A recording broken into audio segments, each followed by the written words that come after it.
Alright, so the other day it got me thinking about what makes a good Pokemon ROM hack and what are some ideas people can focus on. Because there's so many ROM hacks out there and it's hard to keep track of every single one of them. Whether they're untranslated, they're in English, it's just hard to search for some of the stuff. So here's 10 things that make a good Pokemon ROM hack. Now, I always thought when it came down to a Pokemon ROM hack, one of the most important things to focus on is to make sure how many Pokemon you can get. Like, because the longer the games are, the more interested you might be in a single playthrough. So that really goes to show you how much effort somebody can put into something. I always thought number 2 would be like a story complex. What kind of, what is the story about? Are you paying attention to what's going on from start to finish? What happens next? It's always the question that's on someone's mind when they think of this. 3 is, is the music. If you find yourself, like, enjoying some of the Pokemon ROM hacks. Like, I thought what was really cool was, like, Pokemon Dreams, for example, was a completely new Pokemon game, and what it did was it took music from all sorts of different games, and they compartmentalized it into something like Game Boy Advance style music, and I thought that was pretty cool. You can really reprogram something and then rewrite it into something else, even if the games themselves, the music wasn't made for the Game Boy Advance. So that's pretty cool. Number 4 is like customizations. Kind of going back to the length of the game, but customizations as in like you'd be surprised what people have been able to do with just Game Boy Advance ROM hacks. The sprites they've redone, they've imported sprites from like the DS games and all that, redid them. Pokemon Gold and Sun's another good example. If you look at like how they redid it, it's like one of the best Johto remakes that there ever was. It's actually very interesting how that worked out, and I believe there's more to it than just the Johto and Kanto region. I have to go back and finish it though, but it's really interesting actually. So 5 would be somewhere along the lines of I guess you could say, what is it? Music. No, we already talked about it. Programming, like the length of everything else. If you really think about it, short games are, some people might have a problem with short games. Some people might not have a problem with short games. But I usually typically like a game that's really long because that way you can just keep playing it. You don't have to just give up on it and start over. You can just keep going, unless somehow you can trade with your, previous save file and just keep going versus hacking it and starting over. That's always interesting. So number 6 is also like the locations you go to. Not just the areas like where you catch the Pokemon, but like different cave designs and all that, or different like the areas you're in. Because what is Pokemon? To go into different locations and to find the inhabitants of the Pokemon, right? It kind of gives you that spin on what life really is. You just find, like, where do you find bugs? In a forest or in a cave. Where do you find ice Pokemon? In a cold region, right? Where do you find fire Pokemon? Near volcanoes. You get the idea. It matches their habitats and their type advantages. That's actually very interesting too. I'd say number 7, what makes a good Pokemon game is trying things that haven't been done before as far as, type advantages go. Because, there's plenty of Pokemon out there that, like, some people have changed their type advantages around, and it's actually done some very interesting things to counterbalance the games. It's really interesting, actually, how that... number 8, I'd say, like, different mechanics as far as...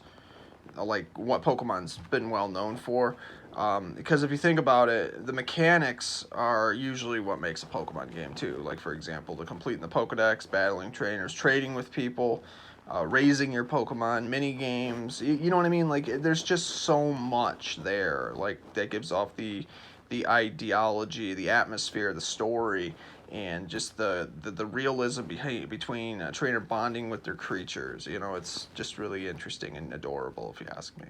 So it makes it feel more alive, and it makes Pokemon really have that connection. What is a Pokemon game? So that's something that's very interesting. Story-wise, here's something else to think about. Plot twists. not just story itself, but the plot twists in between. Like if you read between the lines, like some of the games, like I mean, if you really think about what happens next, what can happen next, and it does make a difference because there are some Pokemon ROM hacks. They don't seem like they're that interesting, but then something happens and you want to know what's going to happen next. You know, kind of like horror in a Pokemon game. You know, like everybody remembers Lavender Town, for example. And for the record, I'll say this. You know, if anybody claims that there's the beta version of Lavender Town, it doesn't exist. It never did. The original Lavender Town music is still the same Lavender Town music that was in the original Pokemon Green. So. But just to put it this way, though, but what's weird is, like, you know, Pokemon was always about, like, Pokemon fainted, they never died. And even in the Japanese versions, they capitalized on this. Pokemon don't die, they faint.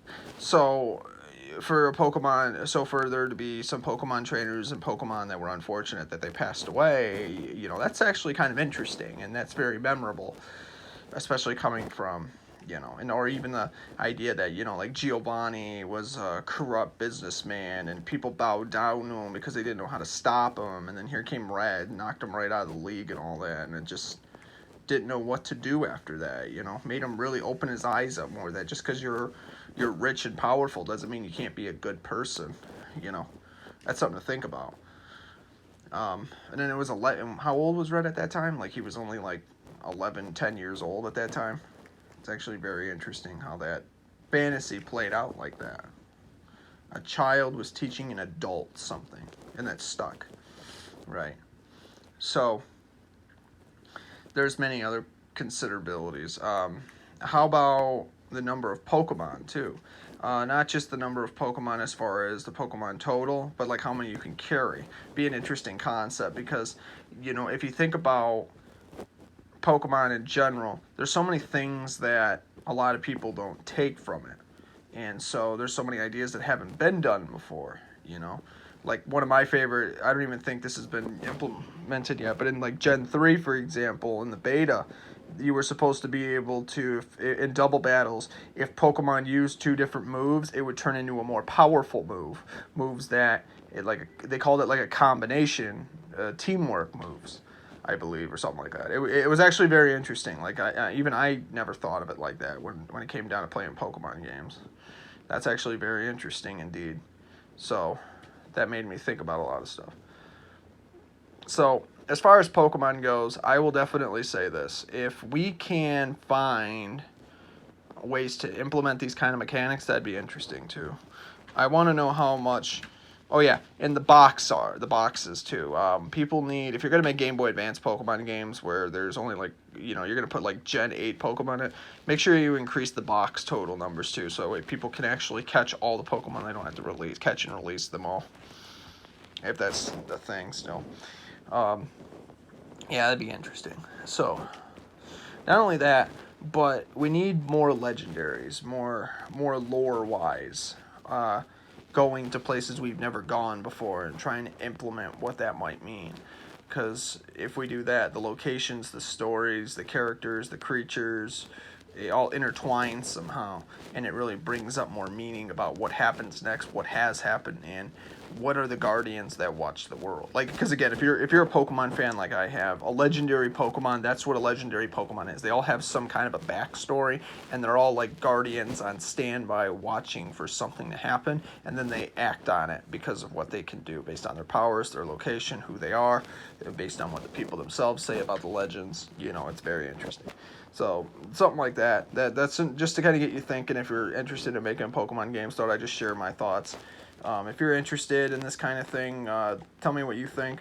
If you have any requests, let me know. If you want to support me on Patreon, the link's down below, but that's up to you. And yeah, you know, so if more Pokemon videos to come, and I'll definitely share what I think when I get around to it.